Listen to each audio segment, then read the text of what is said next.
PlayStation 4. როგორ გაწმინდოთ სახლის პირობებში ზედაპირულად? როგორ უნდა დაშალო ეგა? ზოგადად აქვს ორი ჭრილი, პატარა და დიდი. პატარა ჭრილი უნდა გიყურებდეს შენ, როცა გახსნას იწყებ. ესე უნდა დააწვეთ ცოტა ხელი და თქვენსკენ დაგხარჯოთ. თუ ხელი სრიალებს, მოჭედება არ აქვს, შეგიძლიათ რომ სპირტი დაისხათ. ან შეიძლება წყლით დაისვადოთ, რომ მოჭედება გქონდეს, რომ არ ებგსაოს ხელმა. ოდნავ უნდა დააწვეთ, ძალიან არა რომ არ გატეხოთ. და თქვენსკენ დაგხარჯოთ. ესე მოიხსნება პლასმასი ზოგადად, გარეთ. შემდეგ როგორ უნდა მოიხსნას ეგ დიდი ჭრილი პლასმასი, რომ ჩახვიდეთ ვერში და გაწმინდო. აქვს ორი შურუპი, სამი. ერთი იმალება ჯერ არ ჩანს. ესეთი კვადრატნი დაგჭირდებათ, რომ დაშალოთ. ამ შურუპს მოხსნით. შემდეგ აქვს უკან ერთი შურუპი, რომელიც იმალება არ ჩანს. აქეთ აქვს. მესამე შურუპს მოხსნით.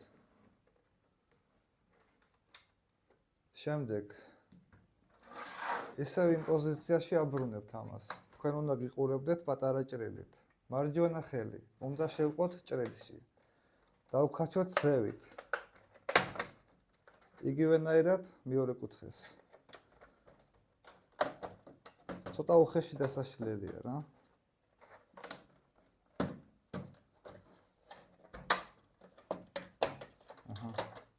ამოვიდა ეგაც.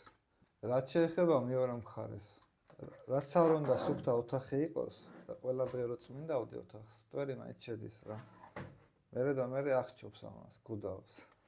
მეორე მხარეს აქვს კიდო შურუპი, სადაც დენის წყაროა იმ კუთხეს. ამ შურუპს მოხსნით. ესე. აქ ხელი უნდა შეყო ყველგან, სადაც ჭრილი აქვს, რომ დაკაჩო, მაგრამ თითებით ზიანდება. უნდა დაიხმაროთ, თუ გაქვთ სახლის პირობებში, რა თქმა უნდა, ლანცეტი. ჭრილებში რა. სადაც ჭრილები აქვს.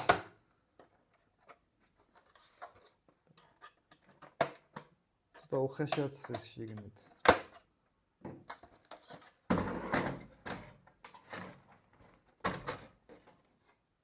ესე ამოვიდა მეორე მხარე.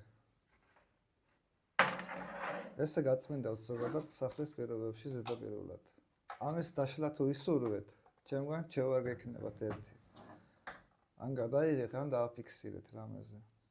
თორე 7 პროფესორი დაგჭირდებათ ასაწყობად. ისეთი რთული განლაგება შიგნით.